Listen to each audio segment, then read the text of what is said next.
The first thing anyone noticed that bitter January morning in Minneapolis was the silence. Not the ordinary stillness of a winter dawn, but a hush that felt heavy, like a city holding its breath. 16-year-old Marisol Vega stood at her bedroom window, watching her neighborhood slowly morph into a gathering crowd, signs in hand, breath turning to steam in the cold.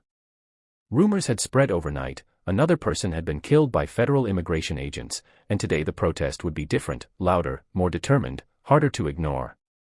It had begun the day before, when Renee Nicole Good, a 37-year-old mother of 3 who lived blocks from Marisol's home, was shot and killed by an agent from Immigration and Customs Enforcement during a federal operation. Friends described Renee as kind and devoted, someone who left behind a grieving family and a community in shock. Wikipedia. By midday, Marisol's phone buzzed constantly. Videos showed crowds flooding Lake Street, mixing shouts with chants calling for justice. People blocked intersections with their bodies and their voices, refusing to let normal life resume until answers came. Some carried hand-painted signs reading, Justicia para Renee, Fuera ICE, and even simple messages like, Mi voz importa. Marisol slipped into her boots, wrapped her scarf tight, and joined the tide of protesters heading toward the Whipple Federal Building, the regional headquarters where federal agents operated. Among the protesters was Javier Ramirez, a community organizer whose calm, steady presence had helped keep previous demonstrations peaceful, yet today there was something fiercer in the air. Javier had grown up in southern Minnesota, he knew fear and hope in equal measures. When ICE showed up in his city years ago, his heart had clenched, but he'd watched neighbors respond with solidarity instead of silence. Today, he marched with a megaphone in hand and fire in his voice. This is our city. This is our home. We demand accountability, he cried, echoing waves of chants. With each step, Javier felt both the weight of what had happened and the power of people refusing to be erased. Reuters. But as the crowd swelled into the hundreds, the challenges grew sharper. Not far ahead, tensions snapped. Federal agents, armored and resolute, formed lines at the street's end. Words gave way to shouts. A wave of tear gas burst into the air, clouds that struck the lungs and blurred vision. Marisol stumbled, coughing, heart pounding. People around her cried out, some retreating, others rising to support a friend who'd fallen. It was chaos, raw and frightening. Javier rushed to pull a tear gas mask down over Marisol's face. Panic threatened to take over, but in that moment, he forced himself calm. Hold on, he said, voice firm though his own eyes stung, we breathe together. We stand together. They made it to a safer side street, breath returning, resolve unbroken. The next day, Marisol returned to the protest with her classmates, many of them still in school but determined to be seen, to be heard. At Roosevelt High School, hundreds walked out with banners and chalked messages across the pavement. Teachers and parents joined them, some with tears, others with proud smiles of support. This is more than politics, said one mother. This is about humanity. Euronews. Across the city, stories like Marisol's and Javier's converged with those of others, families who had friends detained in nearby facilities, elders who remembered past injustices, neighbors whose lives intersected with immigrants and refugees. The protest was no longer just reacting to one tragedy, it had become a collective cry against systemic fear and injustice, a community demanding dignity. But with the protests came political resistance. Federal officials insisted their actions were lawful and necessary. Some local leaders called for calm and peaceful expressions, others accused protesters of obstructing federal operations. A faction of the community pushed for more radical approaches, urging civil disobedience that tested both courage and restraint. Javier mediated between voices on the ground, calling for direction, strategy, compassion. We're here to push for change, not to be consumed by anger, he said at a community forum. Marisol watched him speak, seeing in his words both frustration and hope. Weeks passed. The media spotlight shifted at times, but Minneapolis stayed in motion. Vigil after vigil honored Renee's memory and all those who suffered under enforcement tactics seen as heavy-handed. State officials filed legal challenges against federal operations, arguing violations of constitutional rights. Other cities across the U.S. lifted signs and voices in solidarity, echoing the demand for accountability. The Guardian.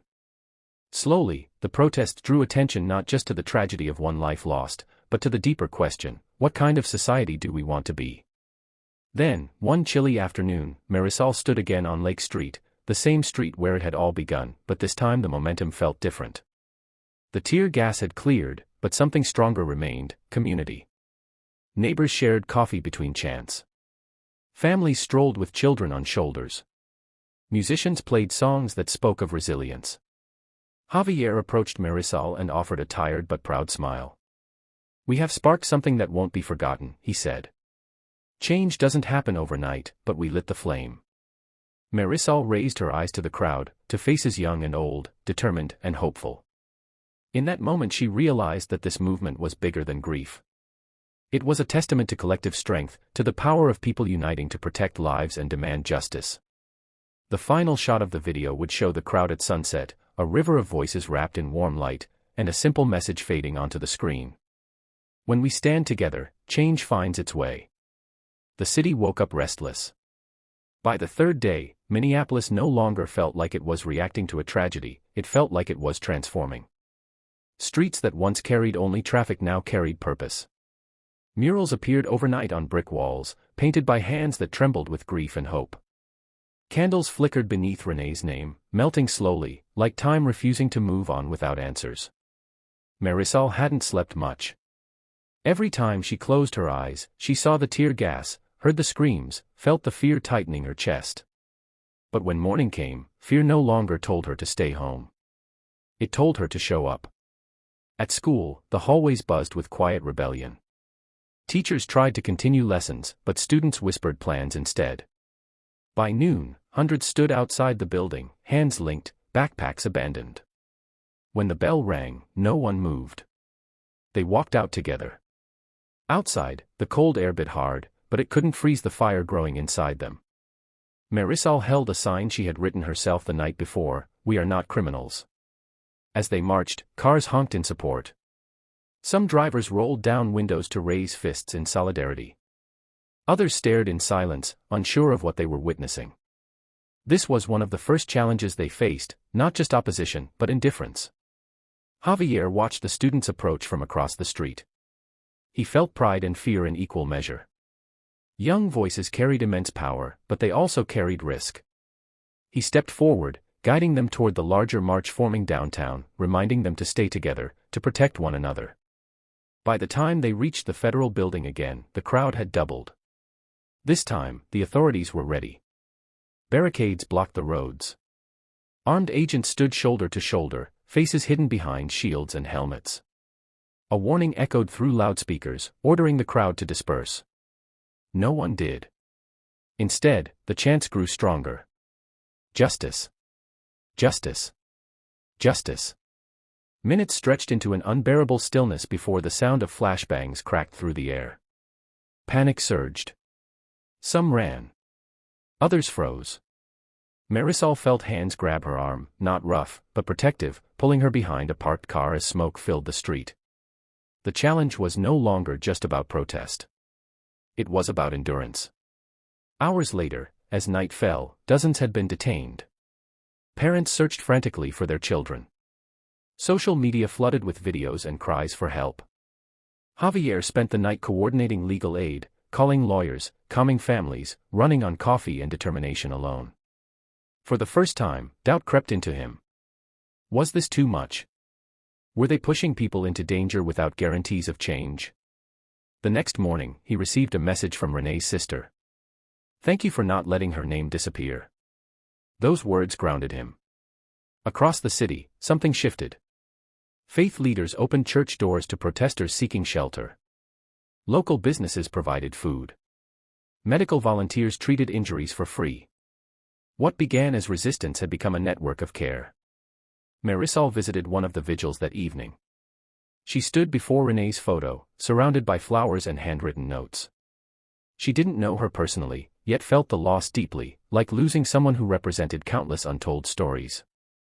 She realized the biggest challenge wasn't fear or force. It was forgetting. And Minneapolis refused to forget.